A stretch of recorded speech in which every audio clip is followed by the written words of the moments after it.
ఈరోజు ఎంతో ఇష్టమైన అందరికీ గుత్తి వంకాయ అంటే ఎంతో ఇష్టం కదా అండి. కొద్దిగా సూప్తో ఎలా చేసుకోవాలో ఈ వీడియోలో తెలుసుకుందాం. మొదటగా ఒక 50 గ్రాముల దాకా చింతపండుని ఇలా నానబెట్టి పక్కన పెట్టుకుందాం.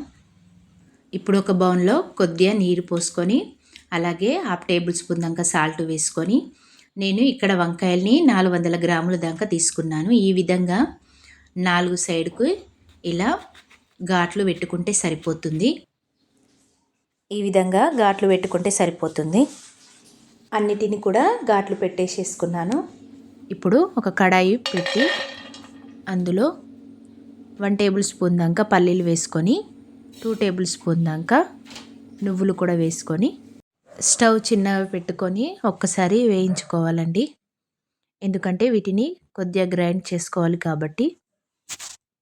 ఇప్పుడు 1 టేబుల్ స్పూన్ దాకా కొత్తిమీరలు వేసుకున్నాను. వీటిని ఇలా కొద్దిగా వేగిన తర్వాత గ్రైండరు పాత్రలో వేసుకున్నాను.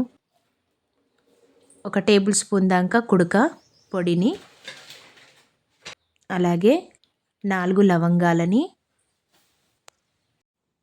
2 యాలకులను, 2 దాల్చిన చెక్క ముక్కలని వేసుకొని ఒక్కసారి ఇలా గ్రైండ్ చేసుకోండి, సరిపోతుంది. ఇప్పుడు గ్రైండ్ చేసిన దానిలోనే 1 టేబుల్ స్పూన్ దాకా అల్లం వెల్లుల్లి పేస్ట్ వేసుకొని, మీ ఇంట్లో అల్లం ఉంటే అదే వేయొచ్చు, అల్లం వెల్లుల్లి పేస్ట్ను స్కిప్ చేయొచ్చు. ఒక ఆనియన్ని ఇలా కట్ చేసుకొని ముక్కలు వేసుకోండి. అలాగే టమాటాను కూడా ముక్కలుగా ఇలా చేసుకోండి, ఒకటి సరిపోతుంది. ఒక పచ్చిమిర్చిని 2గా ఇలా చీల్చి వేసేసి అలాగే 2 టేబుల్ స్పూన్ల దాకా కారాన్ని వేసుకోవాలి.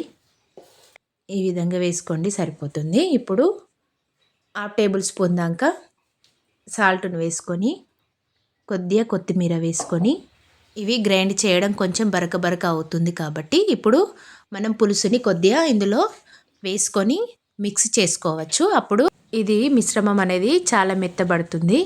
చూడండి ఈ విధంగా ఎంత మంచిగా మెత్తగా గ్రైండ్ పట్టిందో.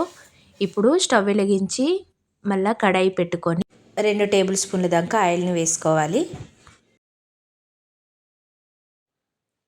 కడాయిలో అలాగే ఇప్పుడు పక్కన పెట్టిన ఏవైతే వంకాయ ముక్కలు ఉన్నాయో అవి ఇందులో వేసుకొని ఒక్క 10 నిమిషాల పాటు వీటిని ఫ్రై చేసుకుంటే సరిపోతుంది.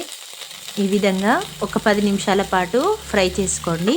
స్టవ్ని చిన్నగా పెట్టుకొని ఇలా ఫ్రై చేసుకోండి. ఇవి వేగితేనే కూర అనేది చాలా టేస్టీగా ఉంటుంది. అంతేకాకుండా పచ్చిగా అనేది ఉండదు. దీనిపై ఒక మూత పెట్టుకొని కొద్దిగా పాటు ఒక 5 నిమిషాల పాటు వేయించుకుందాం.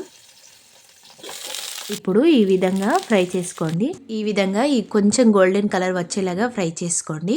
10 నిమిషాల వరకు వంకాయలు చల్లబడిన తర్వాత మనం గ్రైండ్ చేసిన మిశ్రమాన్ని వంకాయలలో ఇలా మధ్యలో మనం ఘాటు పెట్టిన సైడ్లకు అన్నిటికీ ఈ విధంగా పెట్టేసి పక్కన పెట్టేసేసుకోండి.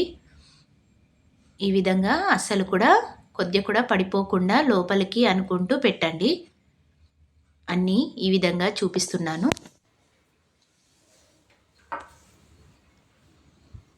చూడండి ఇలా ఘాట్లు పెట్టిన దానికి అన్నిటికీ ఈ మిశ్రమాన్ని పెట్టేస్తే సరిపోతుంది. పక్కన పెట్టేసుకుందాం. ఇప్పుడు ఇదే కడాయిలో కొద్దిగా నూనె వేసుకొని నూనె కొద్దిగా వేడయ్యాక 1/2 టేబుల్ స్పూన్ దాకా ఆవాలను వేసుకొని ఒకసారి కలుపుకోవాలి. అదేవిధంగా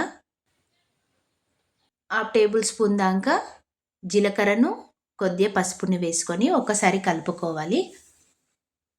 కొద్దిగా కొత్తిమీర కూడా వేసుకున్నాను. ఇప్పుడు పక్కన పెట్టిన ఏదైతే మిశ్రమం ఉందో దానిని కూడా ఇందులో వేసుకున్నాను. ఘాట్లు పెట్టిన దాకా ఇంకొద్దిగా మిగిలింది కాబట్టి దాన్ని ఇందులో వేసుకోవాలి. ఒక్కసారి కలుపుకున్నాక స్టవ్ని చిన్నగా చేసుకోండిగా. ఈ విధంగా ఒకసారి కలుపుకోవాలి.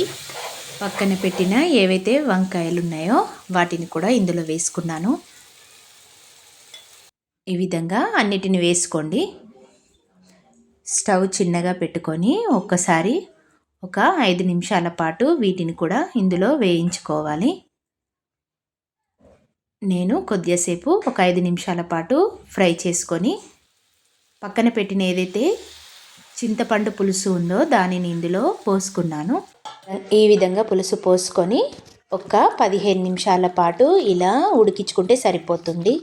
అంతేనండి, ఎంతో టేస్టీగా ఉండే గుత్తి వంకాయ కూర రెడీ అయినట్లే. ఈ వీడియో నచ్చినట్లయితే please subscribe to my channel.